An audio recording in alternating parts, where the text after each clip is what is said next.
तब आई बालन प्रशांत किशोर, रउआ हमार बात सुनब आ हमरे पर भरोसा करके हमरा के वोट दे दे, तो एक का गारंटी बा कि जीतला के बाद हम धोखा ना करो।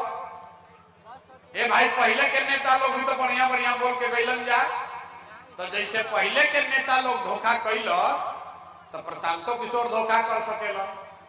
वोट से पहले तो सब बढ़िया बतियावेला, वोट के बाद आपका गला काटता है। इसीलिए हम वोट नहीं मांगते। लेकिन अभी 15 मिनट में रउआ के एगो रास्ता बताई, गरीबी से निकले के रास्ता। अगर वो रउआ रास्ता समझ ली तो ओकरा बाद जेकरा के मन होके ओकरा के वोट दे दी। कोई दल का नेता का हिम्मत नहीं है कहने का हम आपको कह रहे हैं जिसको मन है उसको वोट दे दीजिए, लेकिन जो रास्ता बताएंगे वैसे वोट दीजिएगा। तो और कुछ हो या न हो, आप सभी के लिए, आपके बच्चों के लिए बढ़िया पढ़ाई या रोजगार का व्यवस्था निश्चित तौर पर बिहार में हो जाएगा। अब जकरा जकरा ये रास्ता सीखे के होके, जकरा जकरा रास्ता सीखे के बाद अब भाषण हो गई खत्म। जैसे मास्टर जी पहले पढ़ावत रहन, ककारा सिखावल जात रहे, पहाड़ा पढ़ावल जात रहे, वैसे ही अभी अब 15 मिनट में रउआ के हम सिखाई 3 गो सवाल पूछब। सब आदमी के अपना अपना जगह से खाली बैठ के हाथ उठा के हाँ चाहे ना कहे के बाद अभी 15 मिनट में जब सबके अपना आंख के सामने दिखी, रउआ समझ में आई कि बिहार में, बड़हरा में, आरा में इतना गरीबी बदहाली काहे बा, एकरा से निकले के रास्ता हो पाए का बा। तो जेकरा जेकरा सीखे के बाद रास्ता, जवाब सबके देवे के बाद, हाथ उठा के जवाब देवे के बाद, काहे हाथे में दम बा, हाथे में सब कहानी छुपल बा। लोकतंत्र में इस हाथ से जिसका भी बटन आप दबाते हैं वही राजा बनता है। तो ऐसे हाथ उठा के जवाब देवे के बाद तो सब आदमी सोचकर बताइए, आपके गांव पंचायत में और कुछ हो या न हो, आप सभी के लिए, आपके बच्चों के लिए बढ़िया पढ़ाई या रोजगार का व्यवस्था होना चाहिए कि नहीं होना चाहिए? खड़ा बाबू को हाथ उठावे के बाद हाथ उठाकर बोलिए, होना चाहिए कि नहीं होना चाहिए? होके के चाहिए, होके के चाहिए, होके के चाहिए ना। देखिए जाके जनता कितना समझदार है। सब आदमी, चाहे रुआ पढ़ल लिखल वानी की अनपढ़, कोई अगड़ा बा, कोई पिछड़ा, हिंदू होके कि मुसलमान, महिला होके या पुरुष, अमीर हो या गरीब, युवा हो या बुजुर्ग, सब आदमी कहल कि ना भैया पढ़ाई या रोजगार तो हो कहीं के चाहिए। इतना समझदारी तो सबके बाद। अब देखिए रुआ के दिखावता नहीं, राउर दुर्दशा के कारण आपस में बात नहीं करना है। 15 मिनट आपस में बतियावे के नहीं के।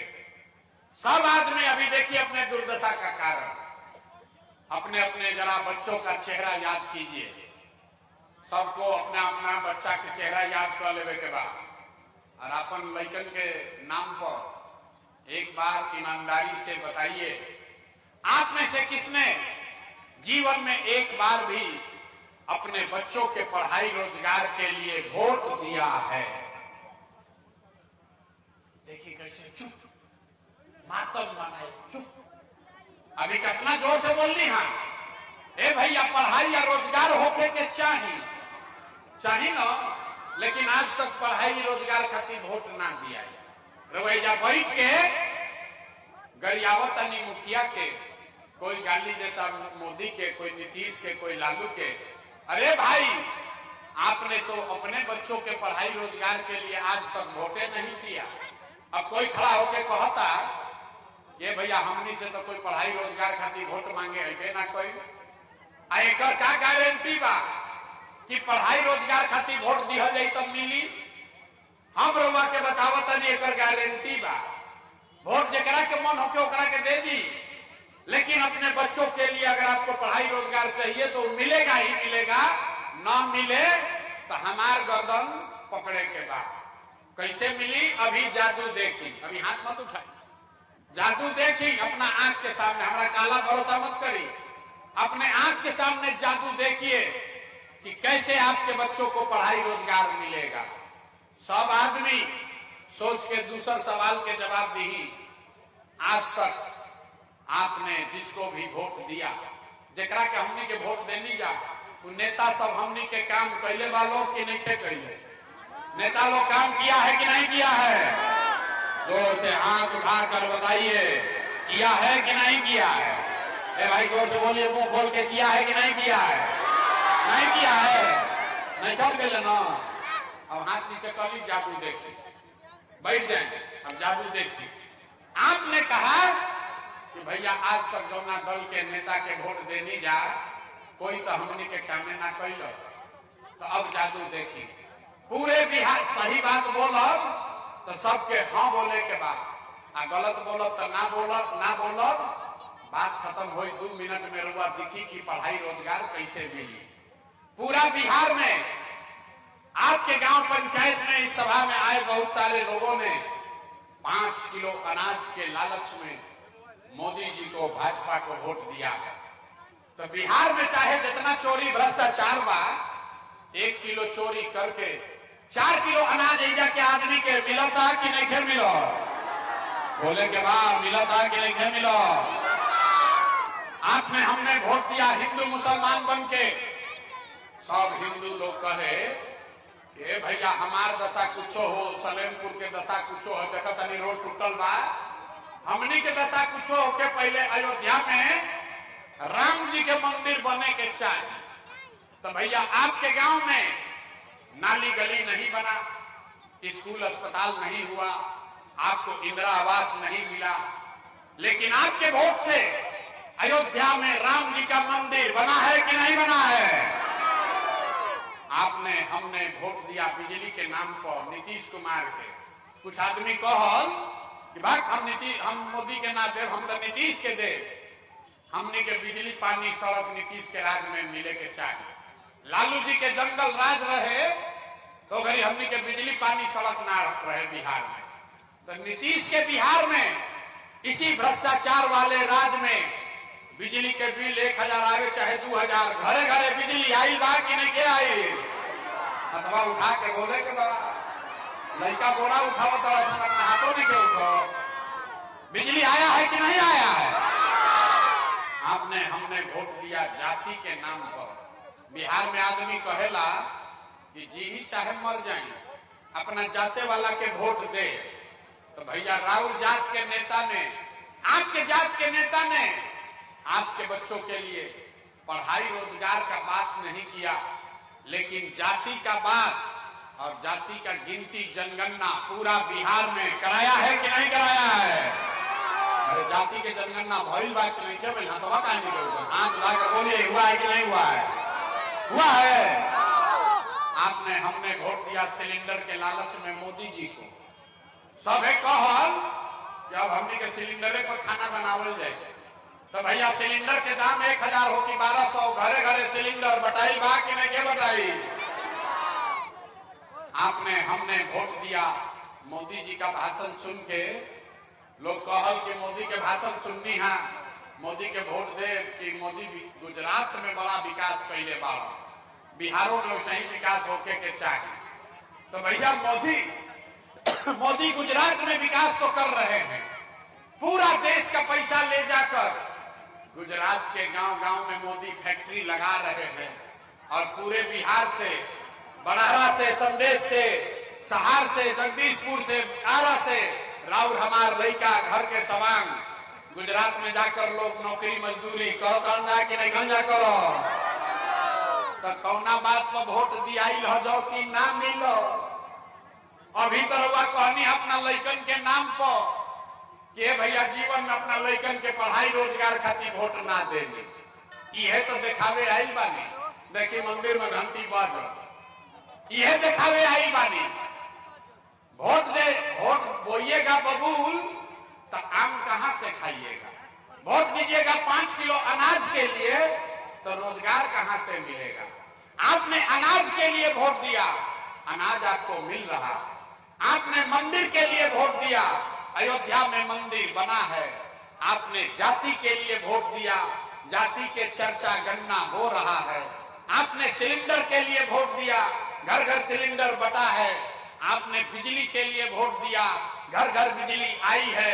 आपने गुजरात के विकास के लिए वोट दिया, गुजरात के गांव गांव में फैक्ट्री लग रहा है। आपने अपने बच्चों के पढ़ाई रोजगार के लिए वोट नहीं दिया, इसीलिए पूरा बिहार का बच्चा अनपढ़ और मजदूर बन गया। यही बात बताने आए। यह बात बतावता नहीं, वोट वोट नहीं की मांगा। गाँवे गांव जाके हाथ जोड़ के लोग के समझावता नहीं कि अरे भाई, अगर रउआ अपना लड़का के चिंता ना करो तो दुनिया में कोई राउर लड़का के चिंता काहे करी। आप बताइए, अगर आप अपने बच्चे का चिंता नहीं करेंगे तो लालू, नीतीश, मोदी, प्रशांत किशोर राउर लड़का के चिंता काहे करी हम। अब आपको दिखाते हैं आपके बर्बादी का असली कारण। अब फिर एक गरीबी से निकले के एगो मंत्र सीख के घरे जाई। अगर मंत्र सीख के जाई तो दिवाली और छठ के बाद गरीबी खत्म होके शुरू हो जाए।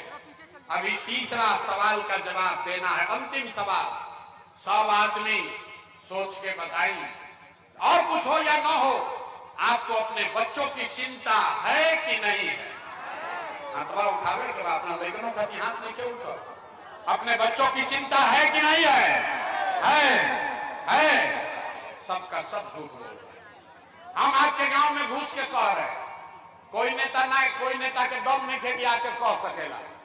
आपके गरुआ गांव में आके हम कहता नहीं कि सबका सब आदमी झूठ बोल रहा। आपने कहा कि हमको हमारे बच्चों की चिंता है। मेरे भाई, 2-2.5 बरिस हम पैदल चलनी, पूरा बिहार में 5000 गांव में गई नहीं पैदल चल के। रउआ गांव में आई बानी गाड़ी से, लेकिन 2.5 बरिस पैदल चलनी, गांव गांव गए। आपके गांव अभी आए हैं, रास्ता में अगर 100 गो बच्चा मिला है, रास्ता में रउआ गांव समाज के अगर 100 बच्चा मिला, आधा से ज्यादा आपके बच्चों के शरीर पर शुद्ध कपड़ा नहीं है। जितना छोटा बच्चा बालन देख ली, नजर घुमा के देख लीजिए, अपने गांव मोहल्ला में देख लीजिए जाकर। ज्यादातर छोटे बच्चों के पैर में हवाई चप्पल भी नहीं है। हम रास्ता में पूछीला कि अरे भाई, अपना लड़का के का दशा कैले बारो, कपड़ा काहे नहीं का पहनावो, चप्पल काहे नहीं खरीदे हो। लोग कहता है कि भैया इतना गरीब बानी, इतना महंगाई बा, कहां से कपड़ा पहनाई, कहां से बच्चा के चप्पल खरीदी। तो मेरे भाई, जिन नेताओं ने आपके बच्चों का ये हाल किया, आपको लूट के बर्बाद कर दिया, आपके पेट पर लात मारा, आपके बच्चों को गरीब अनपढ़ मजदूर बना दिया, वही नेता अभी 4 महीना के बाद वह नेता 9वां पास ना कैलन, लेकिन लालू जी के चिंता बा कि हमार लड़का बिहार के राजा बनो। हम ये बात कहता नहीं तो कुछ आदमी के बुझाता कि हम लालू जी के शिकायत करता नहीं ना। भाई, हम तो लालू जी के तारीफ कर रहे हैं। लालू जी इतने अच्छे बाप हैं, लड़का 9वां नहीं पास है, लेकिन चाहते हैं कि वो बिहार का राजा बने। आप अपना दशा देखिए, आपका बच्चा मैट्रिक पास कर लिया, आईए बीए कर लिया, ओकरा चपरासियों के नौकरी ना मिलल, लेकिन रउआ ओकर कोई चिंता में नहीं की। रउआ तो जात के झंडा उठा के घूमता नहीं। घर में दलान में बैठ के आदमी बतियावता, जबकि हली लालू जीती हन कि नीतीश जीती हन, मोदी जीती हन कि धनसुराज जीती। अरे भाई, कभी अपने बच्चों की भी तो बात कर लीजिए। अरे अपना बच्चा के भी तो बात कर ली भैया। इतना आदमी बैठल बा, एमे सब मोदी लोग के, मोदी जी के बहुत लोग भक्त बा। पूछता नहीं केकरा के वोट देले रही, तो कहता है मोदी जी को। भैया, मोदी के वोट देले रही, कुछ नहीं। हाँ, काहे सुनी कहानी, कथा सुन के जाए बिहार के कथा। पूछता नहीं कि मोदी के वोट काहे देले रहो, तो कहता है कि मोदी जी के सीना है 56 इंच का। मोदी जी से सब मियां जी लोग डरा गए बन, जब पाकिस्तान के मोदी जी 4 टुकड़ा में कर दी। देखी बिहार के दुर्दशा। यहां बरहरा के गांव में बैठ के सलेमपुर में आपको यह समझ है कि मोदी का सीना 50 इंच है कि 56 इंच, लेकिन अपना लड़कन के खाए बगैर सीना सिकुड़ा के 15 इंच भइल बा कि रउआ नइखे लौकत तो राउर बच्चा ना भोगी तो के भोगी रे भाई? के भोगी रउआ बताई? हम मीठा बात ना बोली, हम मीठा बात ना बोली रे भाई। बिहार के आदमी के सुधर ही के नहीं के आदमी कहता कि भैया रउआ आइल बानी न, बड़ा पढ़ल लिखल बालन प्रशांत किशोर, 3 बरी से मेहनत करता रहूं, रउआ आगे आगे चली, हमनी के सब आदमी रउआ के मदद कर जाए, रउआ बिहार के सुधारी। हम हाथ जोड़ता नहीं। अरे भाई एगो प्रशांत किशोर के छोड़ी, अगर 10 गो प्रशांत किशोर आ जाई हम तब वो बिहार सुधरे वाला नहीं थे। जब तक आप नहीं सुधरिएगा तब तक कोई बिहार को नहीं सुधार सकता। 5 बरिस जे नरक के जिंदगी रउआ जियतानी, रोज कहतानी ए भैया नाली गली नहीं थे, ए भैया लड़कन के पढ़ाई नहीं थे, ए भैया रोजगार नहीं थे, बाल बच्चा गइल बा बाहरी कमाए, खाए के नहीं थे, बड़ा भ्रष्टाचार बा। 5 बरस आप नरक का जिंदगी जी रहे हैं, रोते हैं। और जिस दिन आपको वोट देना है, राजा बनाना है, वो दिन आदमी आवता तो कहता सब बात भुला गई। कहता कौन अपना जात के खड़ा बा, के अपना जात के क्या खड़ा बा, चलो ओकरे के दियाई। वो अच्छा होके, खराब होके, चोर होके, बदमाश होके, अपना जात के होई तो ओकरे के वोट दियाई। तरुआ हमारा के बताई कैसे सुधार होई? ये सुधार हो नहीं सकता है। आदमी कहता हमरा के गांव में कि भैया बिहार में तो बड़ा भ्रष्टाचार बा, मुखिया जी लूटता, विधायक लूट लिया।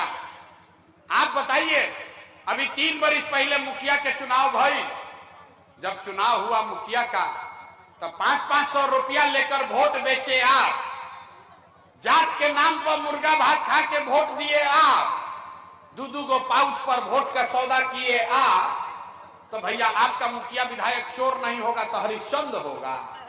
अरे बिहार के आदमी के तो चोरियों नहीं के करे आओ, इहो नहीं के बुझात की जो मुखिया विधायक के जात के नाम पर मुफ्त में वोट देता नहीं, 500 रुपया लेके वोट देता नहीं मुर्गा भात खा के, वही जब जीत कर आता है तो आपका और आपके बच्चों के हलक में उंगली डाल के 5,000-10,000 घूस लेता है और आप बाप बाप चिल्लाते हैं कि बिहार में बड़ा भ्रष्टाचार बा।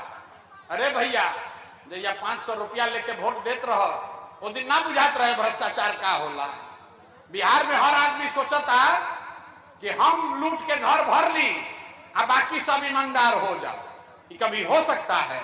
कभी नहीं हो सकता है।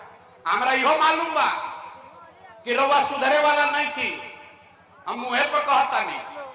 अरे भाई जो लोग इतना कष्ट में जीने के बाद, अपने बच्चों का कष्ट देखने के बाद नहीं सुधरे, वो प्रशांत किशोर के भाषण देख सुन के सुधरे वाला बाड़ा, रउआ सुधरे वाला नहीं थी।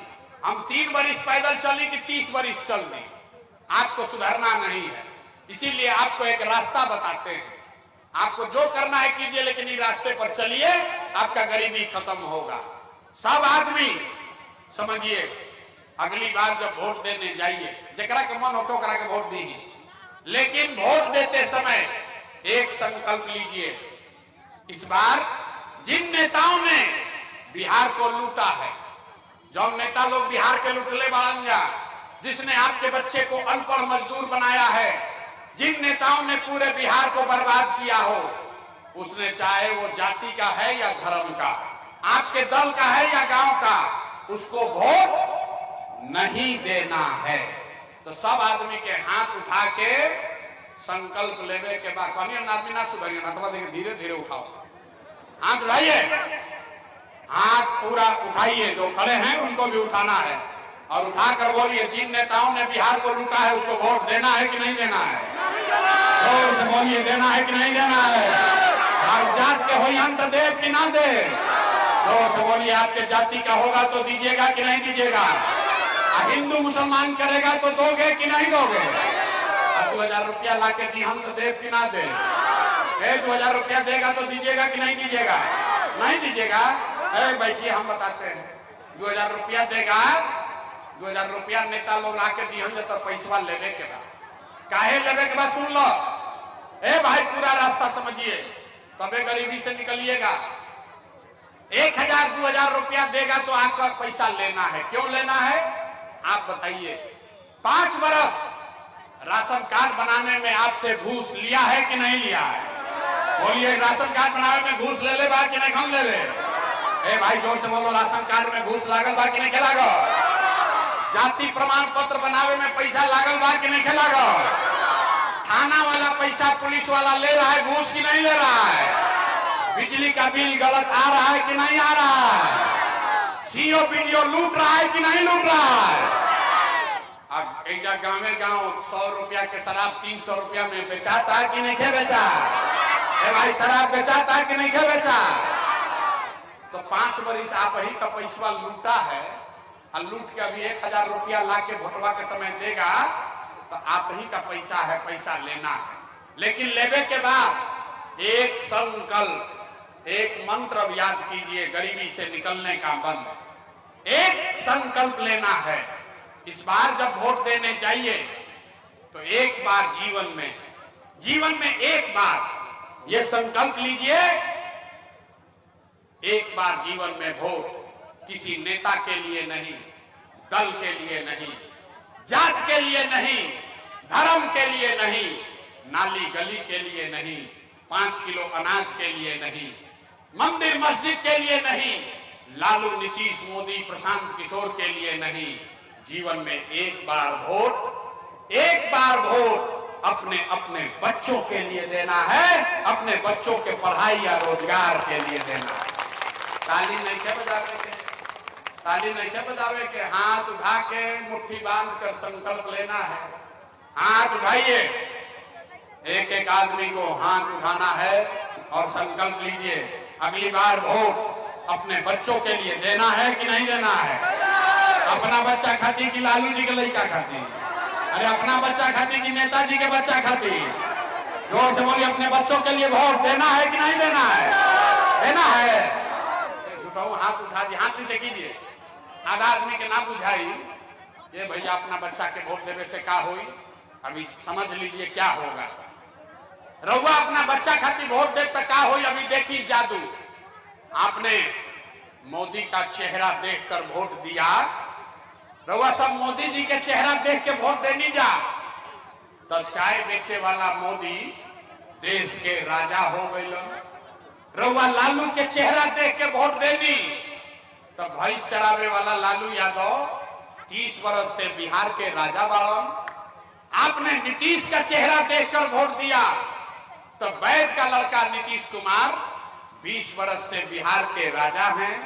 एक बार हमारी बात मानिए, एक बार अपने बच्चों का चेहरा देखकर वोट दीजिए।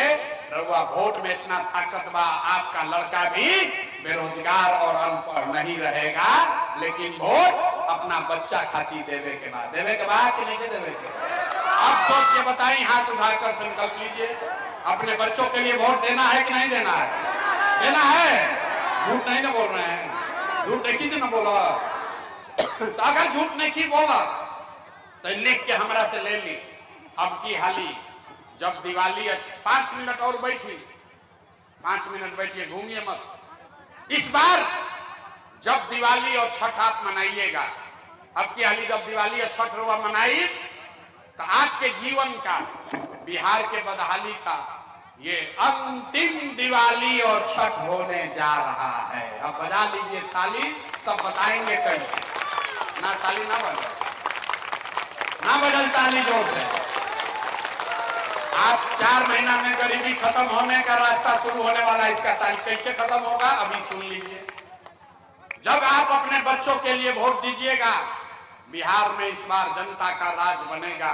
तो छठ के बाद एक पहला संकल्प का बात, नाली गली बने चाहे मत बने, स्कूल अस्पताल जब सुधरी तब सुधरी, लेकिन साल भर के अंदर, याद कर ली, साल भर के अंदर जितना आपके घर का सवांग गया है बाहर मजदूरी करने, नौकरी करने, जब बाल बच्चा इजा पढ़ लिख के बेरोजगार बैठल बाड़न, ओकरा सरकारी नौकरी होके चाहे मत होके, लेकिन सभी के लिए कम से कम 10 से 12 हजार रुपया के रोजी रोजगार का व्यवस्था यही बिहार में करके दे दिया जाएगा। होके के चाहिए कि ना होके के चाहिए? सबके बोले के बाद होके के चाहिए कि ना होके के चाहिए। समझ में आ गई? तो अगर समझ में आ गई तेजा से जाई तो सब आदमी के अपना अपना सामान के, लड़का के, पति के, भाई भतीजा चचा के फोन करे के बाद आप फोन करके कहे के बाद ये बचवा अब की हाली दिवाली या छठ में जब घरे आईब याद कर लो भाई, इस अब की हाली दिवाली या छठ में जब घरे आईब तो 10-12 हजार रुपया के रोजी रोजगार खाती अब घर परिवार बिहार छोड़कर बाहर ना जाए के पड़ी। ठीक बा कि नहीं थे? ठीक बा। तो ये पहला बात भाई। दूसरा संकल्प, जिसका जिसका घर में जिसका उम्र 60 वर्ष है, जिसके घर में 60 वर्ष से ज्यादा उम्र का महिला पुरुष है, ये नीतीश कुमार 12 वर्ष से उसको 400 रुपया दे रहा है पेंशन के नाम पर भी। तो ये तय हुआ कि छठ के बाद दिसंबर 2025 से, दिसंबर महीना से कार्तिक महीना से 60 वर्ष से ज्यादा उम्र के हर महिला पुरुष को 400 रुपया नहीं, 1100 रुपया नहीं, 2000 रुपया उसको महीना का पेंशन जरूर कर दिया जाएगा। होके के चाहिए कि ना होके के चाहिए? होके के चाहिए तो हथवा उठा के बोले ना पड़ेगी। होके के चाहिए तो लड़कन के रोजी रोजगार हो जाएगी, बूढ़ के 2000 रुपया हो जाएगी, उससे जीवन ना सुधरेगा। जीवन तब सुधरेगा जब आपके बच्चे पढ़ लिख कर अफसर बनेंगे। हमनी के भाषण कैसे देता नहीं जा, ये बिहार के सरकारी विद्यालय से पढ़ के आगे बढ़ल बा। तो एक और आज गरीब के लड़का के पढ़े के उपाय नहीं थे, तो इसलिए इसका तीसरा संकल्प है, जिसका जिसका बच्चा 15 वर्ष से कम उम्र के है, आज गरीब का बच्चा जाता है पढ़ने तो पढ़त नहीं थे, खिचड़ी खैलस घरे चल आई।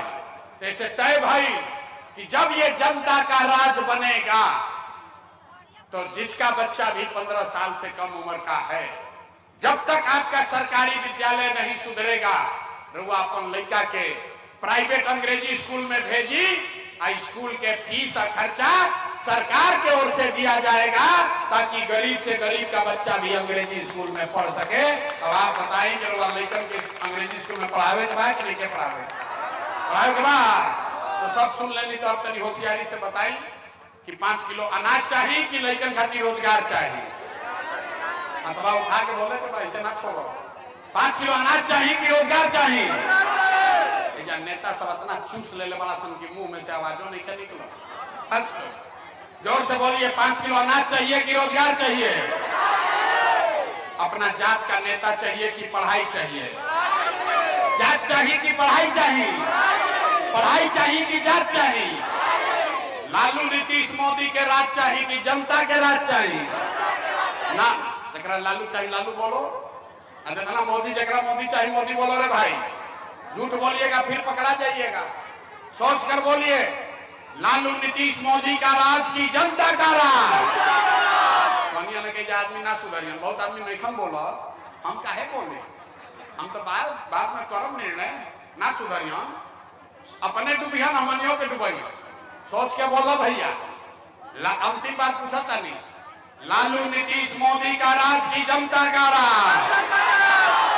तो जनता का राज चाहिए तो इसका मंत्र क्या है? अगली बार वोट किसी नेता और दल के लिए नहीं, जात के लिए नहीं, धर्म के लिए नहीं, अगली बार वोट अपने अपने बच्चों के लिए देना है। देने के बाद ना झूठ नहीं ना संकल्प ले ले। तो अपना लड़कन खातिर वोट दिया ही तो नीतीश कुमार के रखल जाए कि हटावल जाए?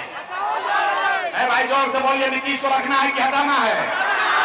सबको बोलना है, नीतीश को रखना है कि हटाना है? जोर से बोलिए, नीतीश को रखना है कि हटाना है? आवाज नहीं आया। नीतीश को रखे के बाद कि हटावे के बाद? आवाज नहीं आया। नीतीश को रखना है कि हटाना है? रखना है कि हटाना है? हटावे के बाद। तो मोदी आके कही कि नीतीश के वोट दे दिया है, तो दिया जाए? मोदी के वोट दिया ही काहे ना दिया? झूठ बोल रही। रुकिए, अभी कितना आदमी दे रहे मोदी के वोट? रुकिए, अभी कलई खुली, अभी देख के जाइए। मोदी को जितना लोग वोट दिए हैं, जितना मोदी भक्त हैं, अभी 2 मिनट में अपना तीसरा नेत्र खुलेगा आपका। सब लोग सोच के बताइए, वोट बिहार का तो फैक्ट्री बिहार में लगना चाहिए कि गुजरात में लगना चाहिए? सबके बोले के बाद वोट बिहार का तो फैक्ट्री बिहार में लगना चाहिए कि गुजरात में? फैक्ट्री बिहार में कि गुजरात में? जोर से बोलो भैया, मोदी को वोट देने वाले लोग, मोदी भैया सोच कर बोलिए, वोट बिहार का तो फैक्ट्री बिहार में लगना चाहिए कि गुजरात में लगना चाहिए? बिहार में कि गुजरात में? आज जितना आदमी मोदी के वोट देने वाले तनी सोच के बताएं कि 15 वर्ष में मोदी फैक्ट्री कहाँ लगेलन, गुजरात में कि बिहार में? मोदी को मोदी मोदी कह के वोट देने वाले लोग सबको बोलना है, 15 वर्ष में मोदी ने फैक्ट्री कहाँ लगाया, गुजरात में कि बिहार में? बोलिए, अरे मोदी मोदी चिल्लाते हो, इसे मुंह छुपाए हो, डर कर काहे बैठे हो? बोलो, मोदी ने फैक्ट्री कहाँ लगाया, गुजरात में कि बिहार में? गुजरात में कि बिहार में? तो भैया वोट लेता रहा बिहार में, फैक्ट्री लगी हम गुजरात में, चलना चाहिए, चलना चाहिए। आंख खुलो, तो सब आदमी हाथ उठा के बताइए, मोदी को हमें वोट दीजिएगा? हाथ ना उठाइएगा, हाथ उठाकर बोलिए, दम है तो कहिए, न दे, बोलिए दीजिएगा मोदी का ने वोट, मोदी का ने वोट दोगे? मोदी के कहने पर वोट दीजिएगा तो आपके बच्चे, बिहार के बच्चे गुजरात में मजदूर बनेंगे और उसका जिम्मेवार आप ही लोग होइएगा। तो मोदी के कहलो पर ना दे तो नीतीश तो गई लो, रहियन की जाइए, जोर से बताइए, रहेंगे कि जाएंगे? रहियन की जाइए, रहियन की जाइए, जइहन हाथ उठा के बताइए, तेरी टाटा बाय बाय, नीतीश कुमार रहियन की जाइए, जोर से बोलिए, नीतीश रहियन की जाइए, नीतीश रहियन की जाइए, गइलन नीतीश कुमार गइलन। तो केकरा लालू जी के जंगल राज वाला ललटेन चाहिए, के चाहिए, लालू का ललटेन चाहिए, लालू का ललटेन चाहिए, अपहरण रंगदारी चाहिए। भाई जिसको चाहिए बोलो, अपहरण रंगदारी चाहिए। अभी 6 बजे इधर सभा होता, लालू के राज रहे, 4 बजे आदमी सरे छोड़ के भागत रहो, बाबू रे बाबू कब के कर अपहरण मर्डर हो जाए, तो लालू के राज चाहिए? नहीं चाहिए, नहीं चाहिए ना। तो लालू नीतीश मोदी तीनों गइलन तो के बचा, के बचा? जोर से बोलिए, कौन बचा? लालू नीतीश मोदी तीनों गइलन तो के बचा, के बचा? अरे लालू नीतीश मोदी तीनों गइलन तो बच गई जनता। अब लालू नीतीश मोदी का रवा क्या कहनी है आपके लिए, जनता के राज चाहिए, चाहिए ना?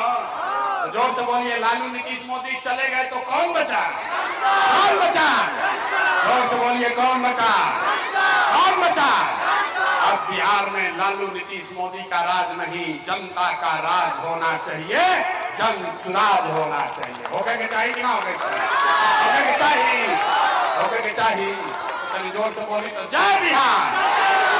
अपने दम बा जुटाऊं बड़ा के आदमी खाता हैं, अपने दम बा, दूध दही सब बेचाता बहरी, बोलिए जय बिहार। 2 बार हिलैला के बाद आदमी इधर जागत है, बोलने के बाद जय बिहार, लेकिन 2 बार हिलावत नहीं तब बोलता जय बिहार। अब आदमी इतना सुनने के बाद कहता, ये भाई इतना बढ़िया बढ़िया बतियावत अपना खातिर क्या चाहता। कुछ आदमी के बुझाता कि हम जब मुख्यमंत्री बने आई बानी, तो आप हमको नहीं जानते हैं, हम इतना छोटा सपना लेकर पैदा नहीं हुए। हमरे दादा बैलगाड़ी चलाते थे, मजदूर थे, बाबूजी डॉक्टर रहे, इतना छोटा सपना लेके पैदा नहीं की भाई।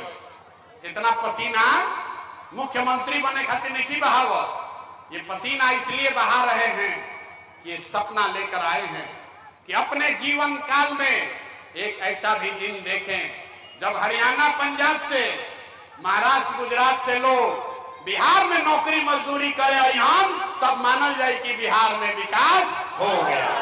होके के चाहिए, होके के चाहिए।